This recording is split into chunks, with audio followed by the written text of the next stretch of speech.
연준이 지난달 말에 금리를 인하하고 그 향후 동결을 통해서 시장을 좀 관망하겠다 이런 이야기들을 했잖아요. 그렇죠.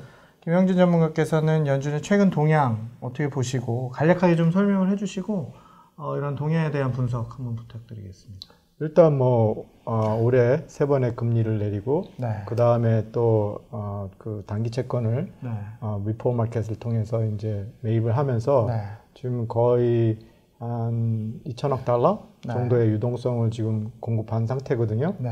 예, 그리고 이제 엊그저께 연준 의장, 파월 연준 의장이 이제 국회에서 연준은 당분간 금리 인하할 계획이 없다고 공식적으로 이제 발표를 했죠. 네.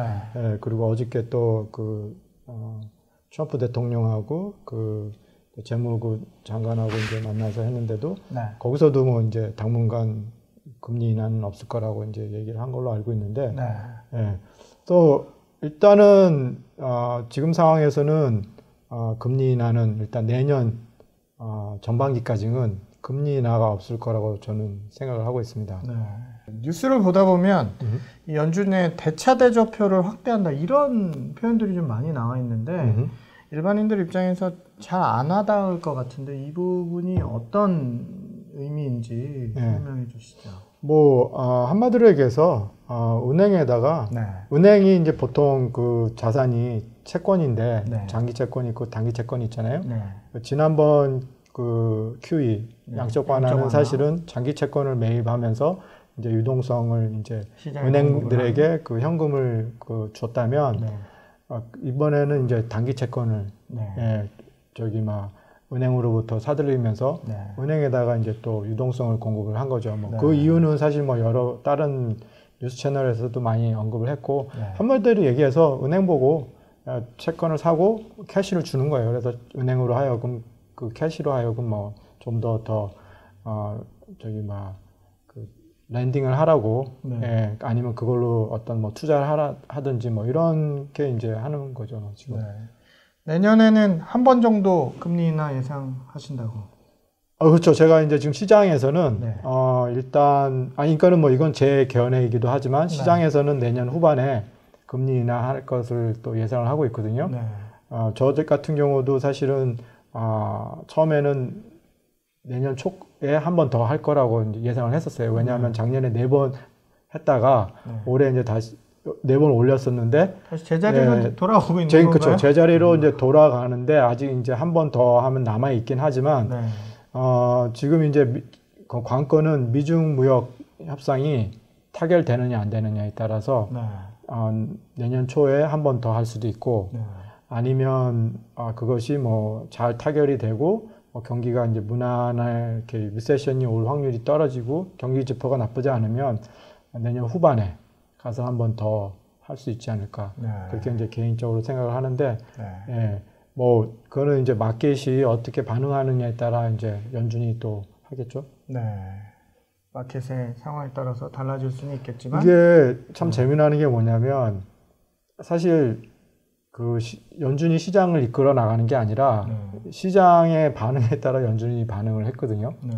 그러니까 바뀌었어요. 그 롤이. 그러니까는 선도적으로 그러니까 연준이 시장을 이끌어간 게 아니라 그 시장이 이제 발칵한 거죠. 그러니까 사실은 선도적으로 누가 했냐면 저는 사실 오늘 트럼프 대통령이 그랬어요.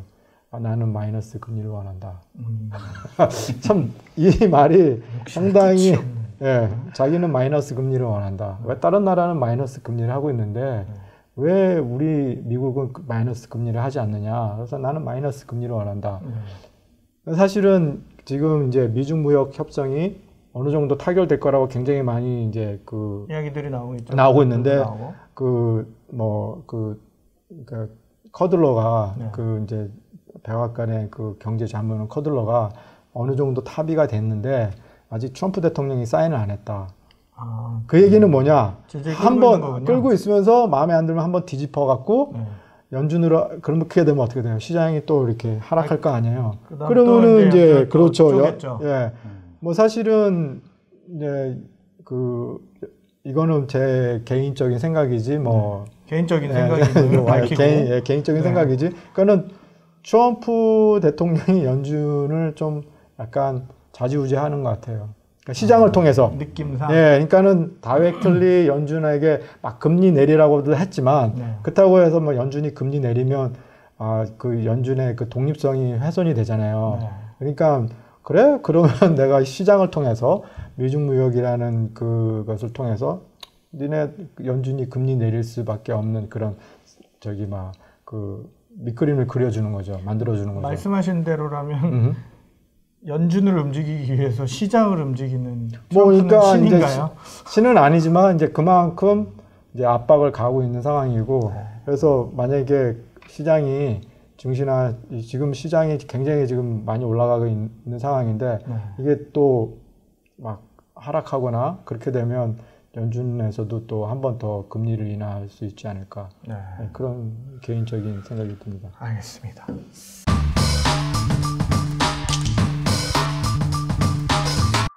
그 연준이 기준금리를 낮추게 되면 전반적인 또 대출금리가 하락을 하지 않습니까? 그렇죠. 오늘 권오은 부장님 나오셨는데 최근에 대출금리 동향, 변화 좀 어땠는지 분야별로 좀 이렇게 짚어서 설명해 주시면 좋을 것 같습니다. 네, 우선 지난 8월부터 그 연준에서 그 3번에 걸쳐서 이자율을 하락시켰는데 네. 기존에 그 변동금리로 융자를 받으셨던 분들은 지금 그 이자율이 내려가서 그 페이먼트가 적어지면서 이득을 많이 보셨거든요. 좀 혜택을 보셨겠어요. 네.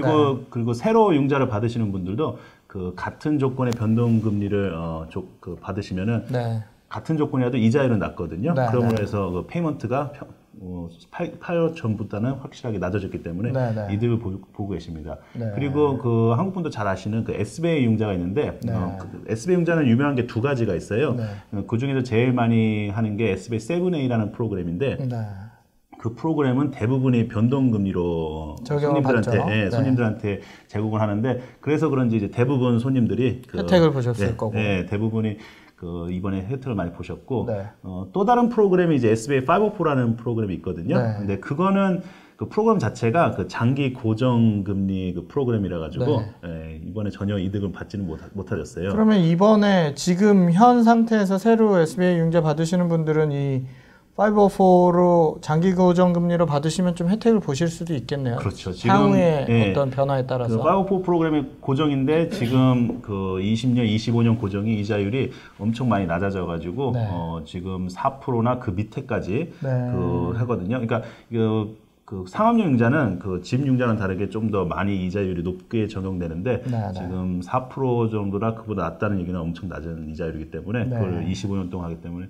아마 그 고정금리로 받으시는 분들은 그 504 프로그램으로 받으시면 많은 이득을 받을 수 있습니다. 상업용 부동산 대출은 좀 어땠습니까? 네, 상업용 부동산은 이제 변동금리와 고정금리를 이제 서로 같이 받으시는 손님들이 많으신데 둘 중에 하나를 이제 고정금리는 전혀 이득을 못 보셔가지고 이득 못 보신 분이 의외로 많이 계시고 변동금리로 받으신 분들은 똑같이 이자율 이번에 내려가면서 해서 모게지 페이먼트가 내려가는 이득을 많이 보셨습니다.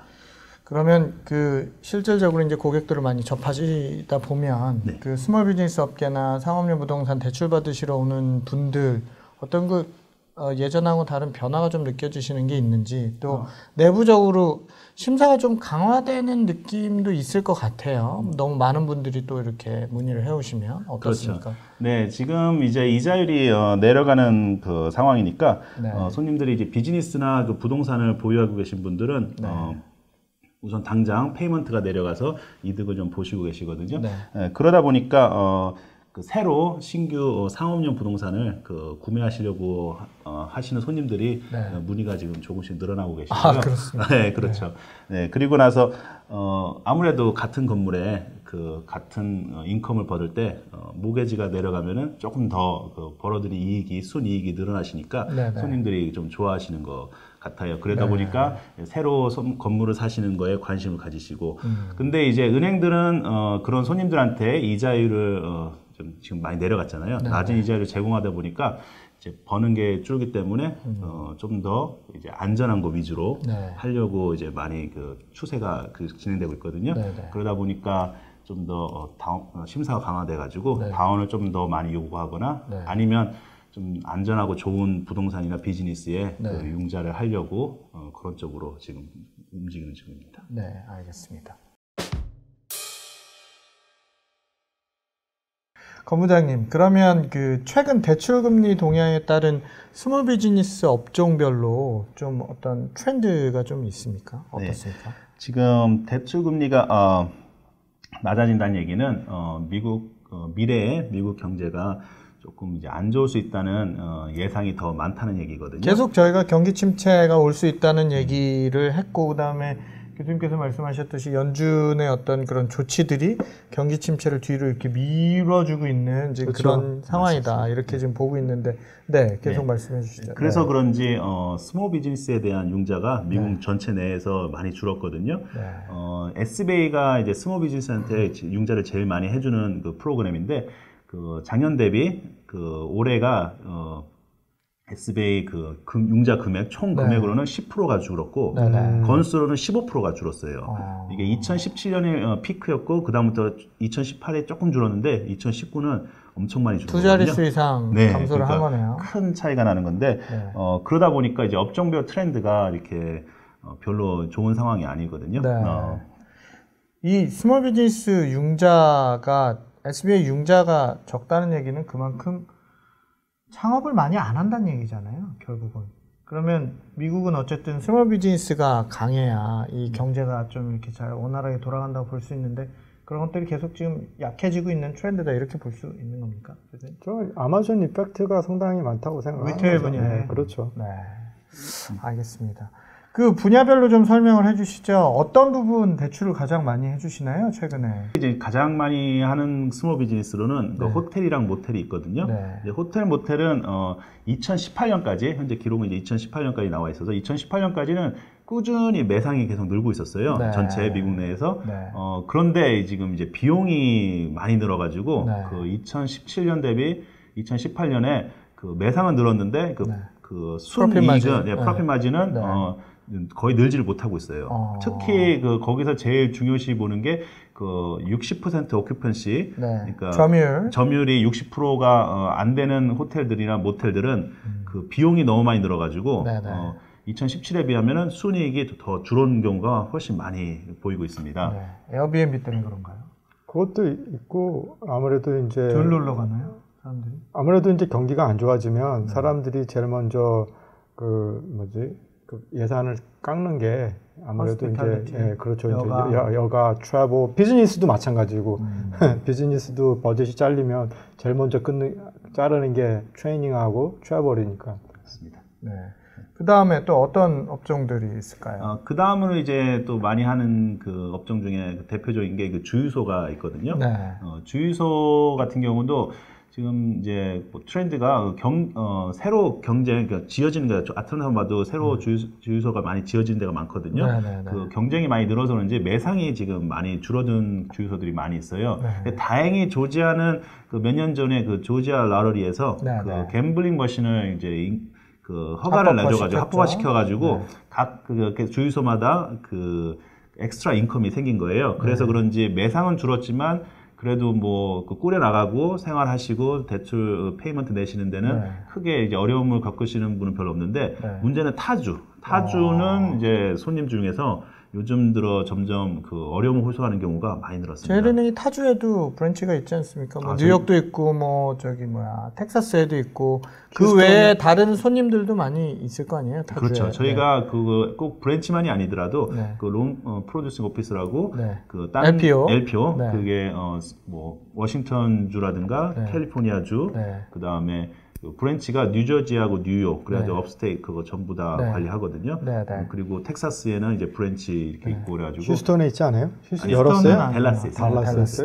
댈라스가 좀 더 한인 인구가 많이 있고 그래가지고 거기에 이제 브랜치를 이런 상태입니다. 잠깐 또 은행 홍보를 할 수 있게 제가 조치를 해드렸습니다. 감사합니다. 그 세탁소는 어떻습니까, 최근에? 네, 한인분들이 많이 하는 비즈니스가 이제 유명한 게 세탁소인데 세탁소가 지금 많이 힘들어하시는 분들이 많이 있습니다. 그 제일 큰 문제가 지금 이제 실업률이 최근 몇 년 동안 계속 그 낮은 상태를 유지하다 보니까 일하러 가지를 않으시는군요. 그렇죠. 사람 구하기가 힘들다. 사람 구하는 게 너무 힘들어하시는 거예요. 거기다가 사람을 구하시는 거면 문제가 아니고 구한 분들도 임금이 되게 많이 올랐어요. 비싸서. 거기에 또 그 이제 요즘 경기가 좋다 보니까 그 상업 부동산 그 가격이 올라가면서 렌트비가 같이 올라가거든요. 그러다 보니까 이 이중고, 그러니까 그 인건비, 그 렌트비, 이 이중고를 같이 겪으시니까 그 매상은 거의 늘지를 못하셨어요. 그러다 보니까 되게 힘들어하시는 분 많은데 특히 그 매상이 적은 소규모로 하시는 분들, 그런 분들은 힘들어하시는 분이 요즘 많이 있습니다. 그러다 보니까 어떤 이제 비즈니스 오너분들은 그 세탁소 하시는 비즈니스 오너분들은 10년 전에 비해 매상은 똑같은데 인건비하고 렌트비는 2배로 올라간 것 같다고 그러면서 지금 어려움을 하소연하고 계십니다. 그 제가 보기에도 세탁소 저는 전문 분야는 아니지만 그 예전에 이제 조그만 그 뷰티 서플라이들이 다 이제 죽고 큰 뷰티 서플라이만 남았잖아요. 그러니까 항상 그 수요는 있을 텐데 이제 결국엔 그 이코노믹 스케일이라고 이제 적은 비용으로 이제 싸게 다 박리담회하는 뷰티 서플라이만 살아남은 것처럼 그렇죠. 제 생각에도 세탁소도 그렇게 되지 않을까 저는 이제 그렇게 개인적으로 보죠. 이렇게 보면 주변에 보면 저도 이제 취재를 하면서 많이 이야기들을 듣고 접해 보는데 돈 버는 곳은 은행밖에 없는. 은행이 어떻게 보면 공유 경제잖아요. 남의 돈을 예금으로 받아서 그 돈을 빌려주면서 돈을 버시는 아주 전통적인 그 공유 경제를 처음 시작한 미국의 자본주의고 미국의 가장 강한 그 저기 뭐 경쟁력이 있는 분야가 사실은 은행 파이낸스 섹터, 그렇죠. 금융 분야에 있기 때문에 그렇죠. 업종 선택을 저희가 그럼요, 잘해야죠. 늘 저희가 이야기하는 거지만 업종 선택을 잘하자. 그럼요. 알겠습니다.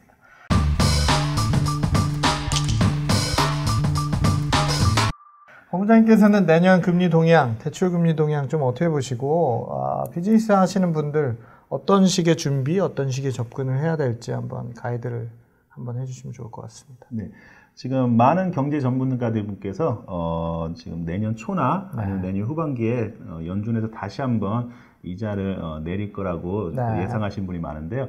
이번 달 초만 해도 뭐 내년 초에 한번 내린다 이런 얘기가 많아졌는데 지금은 대부분이 내년 후반기 후반기쯤에 한번 내리지 않을까라는 얘기가 많은데요.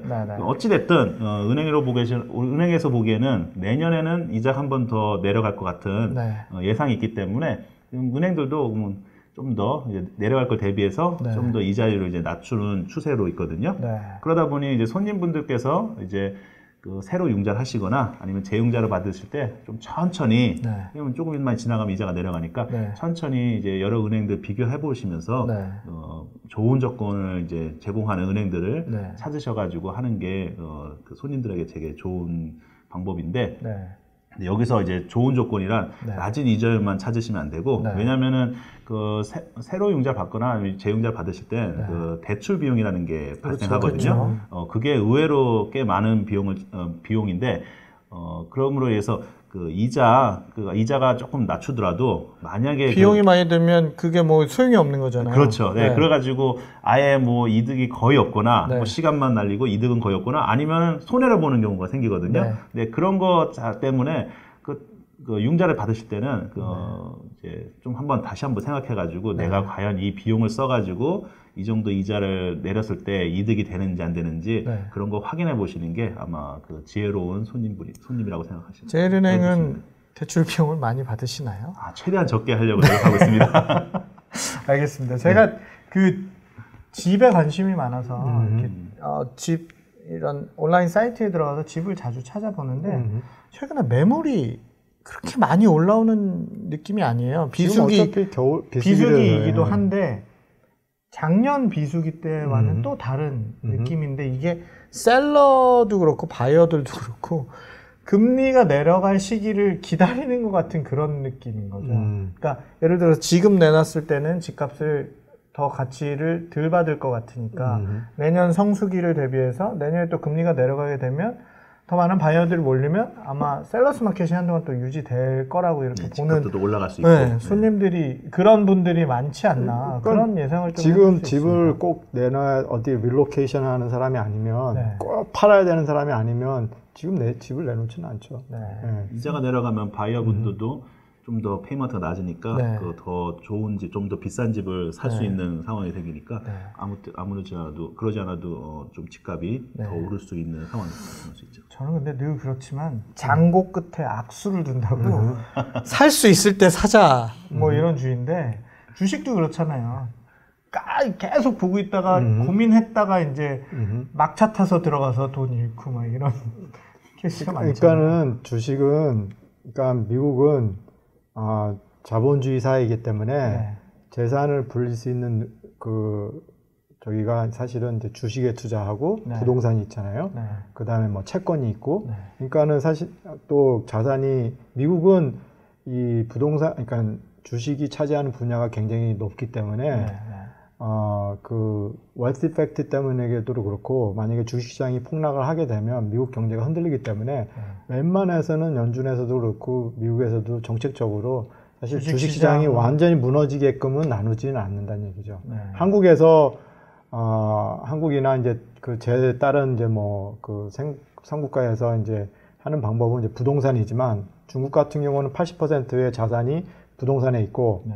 한국 같은 경우는 뭐 한 60, 70% 있는 걸로 제가 알고 있는데 부동산이 무너지게끔 정부가 놔두진 않죠. 네. 그 얘기는 국민의 재산이 날아간다는 얘기인데 그렇게 되면 뭐 정권도 그러니까 그 정권도 위험해지고 네. 그러니까 이제 그렇게 놔두진 않죠. 어쨌든 우리 김 전문가님께서 늘 강조하시듯이 월급만으로 노동력으로 돈을 버는 시대는 지났다. 그렇죠. 돈이 돈을 벌어줄 수 있는. 그러니까 개인적으로도 그렇고 사회나 국가적으로도 그렇고 이제 처음에 대학교 나와서 뭐 월급을 받잖아요. 그래서 월급이 쭉 이제 뭐 자기가 월급이 올라가잖아요. 네. 경력이 쌓이면서 네. 그게 이제 사실은 45이 딱 피크예요. 네. 예. 암울합니다. 예. 거의 그러니까 뭐 그 이상의 이제 뭐 진짜 임원진이 되거나 CEO가 되거나 그렇게 되면 모르지만 그게 아니면은 거의 45이 내 월급이 올라갈 수 있는 피크고 거의 그 다음서부터는 플랫이에요. 그러면은 이제 계속해서 인플레이션이 올라가고 막 물가 상승률이 올라가서 들어가는 비용이 내 삶을 유지하는데 그 갭을 어떻게 계속 늘어나죠. 그러니까는 젊어서 벌을 때 열심히 세이빙을 해야 되고 그래서 이제 55세나 60세 이제 리타이어하게 되면 이제 노동 임금이 아닌 이제 자본 소득으로 이제 그 생활을 유지하는 뭐 그거는 이제 개인뿐만 아니라 국가도 마찬가지라고 생각해요. 미국이나 영국이나 일본이 사실 그 선진 국가들이 물론 이제 수출해서 벌어들이는 그런 노동 수익도 있지만 그거보다는 사실 자본 수익이 굉장히 많거든요. 그 부자들은 그렇잖아요. 부자들은 자본 수득으로 살지 노동 소득으로 살지는 않아요. 알겠습니다. 꼭 명심해야 될 것 같습니다. 두 분 오늘 말씀 대단히 감사합니다. 예.